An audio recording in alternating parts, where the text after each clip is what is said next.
นี่เป็นระยะอยากห้องเพลงแต่ว่าระยะนี้หนุ่มกินน้อยบอกในตอนต้นรายการแล้วว่าจะมีการจับสลากเนาะมอบโชคให้กับผู้โชคดีโทรศัพท์ iPhone 7 ใหม่ๆหมาดๆพี่น้องเอ๋ยแกะกล่องเนาะจะมีการมอบโชคให้กับผู้ที่โชคดีผู้ที่ซื้อประกันภัยของลาวเทพเจริญฉะนั้นเนื่องในโอกาสที่ว่าซื้อประกันภัยลาวเทพเจริญแล้วได้โทรศัพท์นี้จะเป็นเท่าไหร่ฉะนั้นนุ่มต่อไปนี้นุ่มกินน้อยขออนุญาตเฮียนเซินเนาะประธานบริษัทท่านขันทองลือไซอินทวงให้เกียรติเข้ามาห่วงกับรายการนุ่มขี้น้อยย่างพี่เลยเจ้าขอเสียงตัวเรื่องดังให้ในทีมงานเจ้าสบายดีเจ้าสบายดีท่านผู้ชมนี่คือท่านขันทองลือไซอินทวงประธานบริษัทลาวเทพเจริญประกันภัยก่อนอื่นเบิร์ดมือนี้เนาะขออนุญาตถามหัวหน้ากันตะก่อนเนาะท่านประธานกันตะก่อนท่านขันทองว่ามือนี้คือเขาแจกโทรศัพท์ iPhone 7 นี่เนาะคือผ่านมานี่เขาแจกไปแล้ว iPhone 6s เนาะก็คือเป็นการซื้อประกันภัยแบบไหนและเป็นอย่างเขาจึงได้แจกจังซี่เพื่อเป็นอย่างให้เพื่อเป็นการคืนกำไรให้กับลูกค้าหรือผู้สมใช้ประกันภัยเขาบอกหรือว่าจังใดเนาะจากใจหัวหน้าให้เว้าจากเล็กน้อยไปครับก็คือการแจก iPhone ก็คือเป็นการคืนกำไรให้แก่ลูกค้าที่ซื้อประกันภัยนำบริษัทลาวเทพเจริญนะแล้วมันเฉพาะ iPhone นี่แล้วมันเป็นสัญญาของประกันภัยรถทุกสัญญาทุกรูปแบบที่เราแจกเพื่อคืนกำไรให้กับลูกค้าที่ใช้ประกันภัยกับลาวเทพเจริญของพวกเขาเจ้าเนาะอันนี้ก็คือแปลว่าคือแจกเป็นประกันภัยรถที่สัญญาที่ว่าคืนเอิ้นเป็นอย่างที่ก็ที่ว่าสัญญาที่ว่าผู้ที่ว่าสัญญาเป็นซื้อประกันภัยของรถนำเฮานี้แม่นบ่ไม่ละผู้ใดที่ว่าซื้อประกันภัยรถนำเฮานี่บ่ว่าจะเป็นประกันสั้นใดแล้วแต่เนาะผู้ใดที่มีเลขที่สัญญาแม่นเฮามีแจกให้รถครับนี่แหละคือสโลแกนที่ว่าหัวหน้าบอกว่าซื้อประกันภัยลาวเทพเจริญซื้อด้วยความสบายใจนี่แหละที่นุ่มกินน้อยเว้ามาตลอดเนาะและมื้อนี้จากแจกจริงแท้แจกโทรศัพท์นี่เป็นอย่างที่คือเอา iPhone 7จากนำยกน้ำจังได๋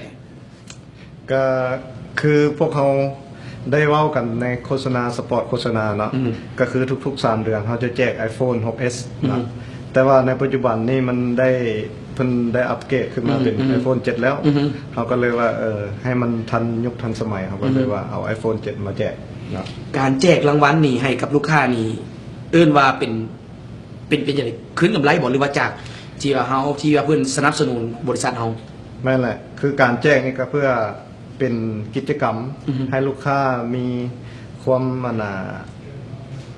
แบบว่าสะพายเนาะหมายว่าเนาะอันนี้เป็นการคืนกำไรอีกรูปแบบหนึ่งจะว่าซื้อประกันภัยเขาแล้วด้วย1มาการบริการเขาวงไวแล้วเนาะการบริการเขาดีแล้วเขายังมีคืนกำไรให้ลูกค้าอีกเจ้านั่นแหละเจ้ามื้อนี้เอาจักรางวัลมื้อนี้ขอแจก iPhone 1 รางวัลก่อนขอแจก iPhone เนาะโทรศัพท์ iPhone 7 เนาะ1 รางวัลแกะกล่องใหม่ๆหมาดๆท่านผู้ชมฉะนั้นแล้วต่อไปขอเฮ็ดเชิญท่านขันทองหรือไซอินทวงศ์เนาะผู้อำนวยการหรือว่าผู้บริหารงานใหญ่ของบริษัทลาวเทพเจริญประกันภัยจับมาเลย1 ใบว่าผู้ใดที่จะเป็นผู้ที่โชคดียกมือขึ้นเลยกล้องให้น้องให้ผู้สาวให้กล้องคนซูมมาให้เบิ่งในว่ามีอย่างอยู่ในแฮนด์บอลบ่มีอย่างเลยเนาะมีแต่สัญญามีแต่สัญญาก็คือผู้ที่โชคดีเป็นผู้ที่ซื้อประกันภัยรถของลาวเทพเจริญก็คือเลขที่สัญญาประกันภัยรถเท่านั้นท่านจะเป็นผู้โชคดีจับเลยนะไผ่เนาะจะเป็นผู้โชคดีเนาะบัดนี้เนาะตื่นเต้นเด้อที่ว่าหลายคนผู้ที่ซื้อไอโทรศัพท์ iPhone 7นี่ที่ว่าหากับมาฮอดลาวใหม่ๆหมัดๆว่าจังซะเนาะฉะนั้นแล้วคนก็เอาตัวนี้ละมามอบให้กับลูกค้าหรือมาคืนกำไรให้ลูกค้าได้แล้วบางคนนะมาแล้วกำลังคนให้ทั่วถึงเนาะต้องให้ได้ทอกันวัตถุคูทุกคนเนาะผู้ใดที่ซื้อประกันภัยของพวกเขามาแล้วเลขที่สัญญาจับก่อนชังวนาจับตัวนี้เนาะเลขที่สัญญาผู้ที่โชคดีเนาะผู้ที่มาซื้อประกันภัยรถของลาวเทพเจริญเลขที่สัญญาผู้ที่โชคดีได้แก่หมายเลข808-713นี่808-713ขอแสดงความดีใจกับผู้ที่โชคดีเนาะได้รับโทรศัพท์ iPhone 7 บาทซันซาเนาะ ให้หัวตอนนี้เสียทีมงานพนักงานพวกเขาติดต่อไปหาเด้อให้เสียทีมงานพนักงานพวกเขาติดต่อไปหาและตอนนี้อยากให้หัวหน้าบอกอย่างจักเล็กจักหน่อยกันสักก่อนเนาะเนาะ เนาะก็ขอฝากความขอบใจ แล้วก็ขอฝากบริษัทลาวเทพเจริญประกันภัยที่เป็นประกันภัยของคนลาวเนาะคนลาวลาวเฮ็ดลาวไซลาวเจริญส่งเสริมผลิตภัณฑ์ของคนลาวด้วยกัน อันนี้เป็นประกันภัยบริษัทแรกของลาวที่สามารถขายประกันภัยได้ทั่วไปแบบสากลเนาะก็ขอฝากให้ทางท่านผู้ชมก็คือพี่น้องประชาชนปวงชนลาวทั้งชาติก็คือว่าให้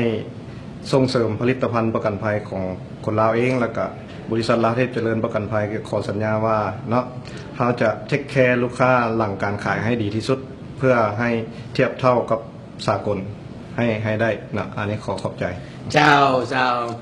ก็ขอแสดงความดีใจกับผู้ที่โชคดีผู้ที่มาซื้อประกันภัยของเราเทพเจริญนะฉะนั้นแล้วลุงน้อยผมบอกว่าซื้อประกันภัยเราเทพเจริญซื้อด้วยความสบายใจ และซื้อด้วยความภาคภูมิใจ คือบริษัทนี้เป็นของคนลาวลาวเห็ดลาวใส่ลาวได้ลาวเจริญนี่ก็คือประธานใหญ่ก็คือเป็นคนลาวแท้ๆว่าภาษาลาวหน้าตาแบบลาวๆมั่นใจได้เนาะสโลแกนก็คือเนาะวงคือลาวเทพเจริญประกันภัยให้บริการประกันภัยทั่วไป และบริการด้วยความโปร่งใสว่องไวและจริงใจ ตอนนี้ต้องขอบใจทางท่านประธานพร้อมด้วยน้องสาวเนาะที่ให้เกียรติมาจับรางวัลและมอบสุขให้กับท่านผู้ชมที่ทางบ้านขอบใจหลายๆเจ้านะคือผ่านไปเมื่อกี้นี้คือจากบริษัทลาวเทพเจริญประกันภัยได้มอบสุขให้กับพี่กับน้องกันเนาะ